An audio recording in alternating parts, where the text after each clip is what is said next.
வணக்கம். இப்போ ஸ்டாண்டர்டாக நம்ம யூஸ் பண்ணக்கூடிய பட்வெல் ஃபிட்டிங்கை பற்றி பார்ப்போம். ஃபஸ்ட்டு நீங்கள் பார்த்தீங்கன்னா 90 டிகிரி லாங் ரேடியஸ் எல்போ. உங்களுக்கு ரேடியஸ் கொஞ்சம் லாங்காக இருக்கிறது. அடுத்து பார்த்தீங்கன்னா ஷார்ட் ரேடியஸ் 90 டிகிரி எல்போ. அடுத்து 40 டிகிரி ஷார்ட் ரேடியஸ் எல்போ. அடுத்து பார்த்தீங்கன்னா 180 டிகிரி லாங் ரேடியஸ் எல்போ. அடுத்து 180 டிகிரி ஷார்ட் ரேடியஸ் எல்போ. ஓகேங்களா?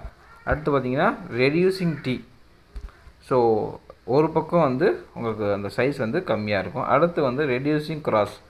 சரிங்களா? கிராஸில் கம்மியாக இருக்கும். அதே மாதிரி ஈக்குவல் கிராஸ் ஈக்குவல் டி எல்லாத்துலேயும் ஈக்குவலாக இருக்கும். அடுத்து எசன்ட்ரிக் ரெடியூசர், கான்சென்ட்ரிக் ரெடியூசர், அதுக்கப்புறம் கோன் டைப் கான்சென்ட்ரிக் ரெடியூசர், அதுக்கப்புறம் எண்ட் கேப். நன்றி.